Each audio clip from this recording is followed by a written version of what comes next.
किशोर कुणाल जी। जी जी, देखिए ये जो मुद्दा था, ये मुद्दा था चलिए विकास का। उन्होंने, मैं फिर वही कह रहा हूं कि जेडीयू बीजेपी एनडीए पर उन्होंने आरोप लगा दिया, चला, लेकिन उन्होंने जब ये कह दिया तो लगा कि थोड़ा सा वो शायद ज्यादा तारीफ करके ममता बनर्जी को आप बंगाल में जाके धन्यवाद कर रहे हैं किस बात के लिए कि बिहार की सरकार तो धोखेबाज है, बीजेपी धोखेबाज है, बिहार में कुछ नहीं हुआ, लेकिन बिहारियों के लिए आपने किया है।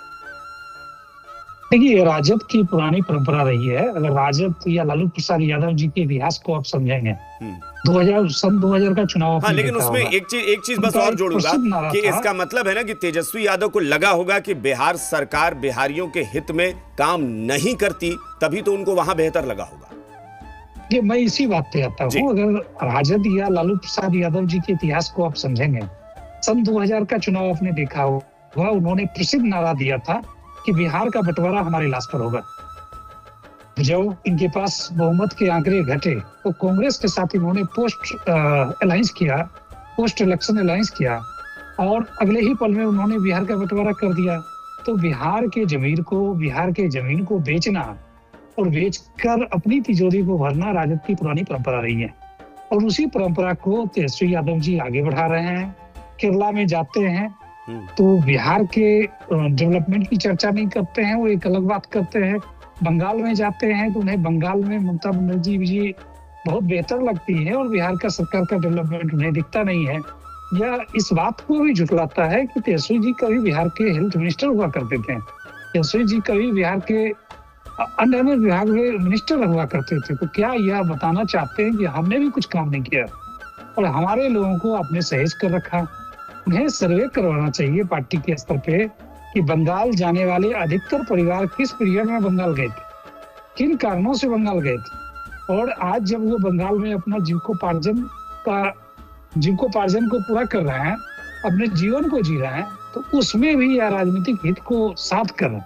मैं समझता हूँ देश के अंदर किसी भी राज्य में अगर हमारा बिहार का कोई भी व्यक्ति जाकर अपने कर्म शक्ति की बदौलत, अपनी मेहनत मजदूरी की बदौलत, अपनी दिमाग और बुद्धि की बदौलत अगर अपना झंडा बुलंद करता है, काम करता है, यह उनकी उस बिहारी की निजी हैसियत की मानी हुई चीजें मानी जा सकती हैं। इसे किसी भी तरीके से किसी सरकार का एहसान या बिहार का अपमान नहीं माना जाना चाहिए। तेजस्वी यादव जी आज जो बोल रहे हैं वो कहीं न कहीं अपने ऊपर, अपने पिताजी के ऊपर और पिछले 20 वर्षों से जो माननीय नीतीश कुमार जी ने एक बेहतर बिहार बना कर दिया है, उसके ऊपर वो एक आरोप लगाने का काम कर रहे हैं कि बिहार की सरकार ने उसके लिए बेहतर काम नहीं किया। मैं समझता हूँ तेजस्वी यादव जी को तुरंत ही माफी मांगनी चाहिए। मतलब ये लगता है कि धन्यवाद ज्ञापित और संतुष्टि जताने के अलावा बल्कि ये कह सकते थे बिहारियों से कि आप ममता बनर्जी को सपोर्ट कीजिए, उनका साथ दीजिए, मैं उसकी गारंटी लेता हूँ कि वो आप लोगों का ध्यान रखेंगी। वो वादा कर सकते थे, लेकिन उन्होंने धन्यवाद ज्ञापित कर दिया कि बहुत आपके लिए काम करती हैं। वो वोट मांगना उनका निजी अधिकार है, वो मांग सकते हैं, ममता बनर्जी के लिए मांग सकते हैं। मैं तो चाह रहा था कि अपने 2-3 कैंडिडेट भी मांग लेते, 2-3 सीट भी मांग लेते, अलायंस करके जाते, वहां पे चुनाव लड़ते। तो ये लोग बिना बुलाए हुए मेहमान हैं, पूरे देश घूमेंगे, एक दम उपाल रखेंगे कि मैं नेशनल लीडर हूँ।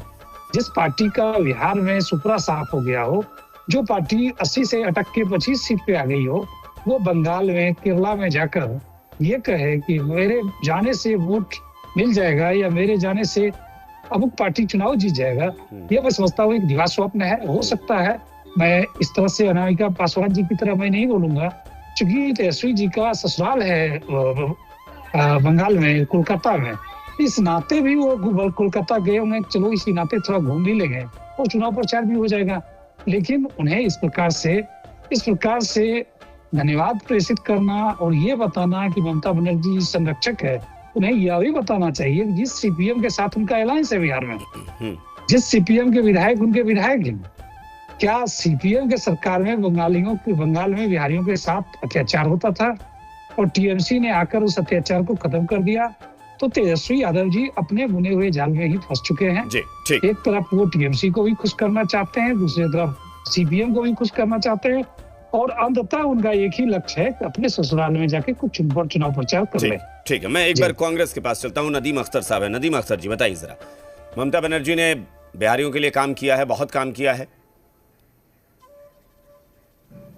देखिए, जिस तरीके से आपने इस डिबेट को का शुरुआत किया कि बीजेपी को कहा जा रहा कि गुंडों की पार्टी है, तो इसमें बहुत कुछ नई बात नहीं कह दी गई है। ठीक है। बीजेपी का चाल चरित्र और चेहरा जब आप देखिएगा तो उनके बड़े नेताओं का भाषण आप सुनिएगा, उनका शब्द सुनिएगा, उनका जो प्रोनाउंसिएशन सुनिएगा, उनकी जो कार्यशैली सुनेगी,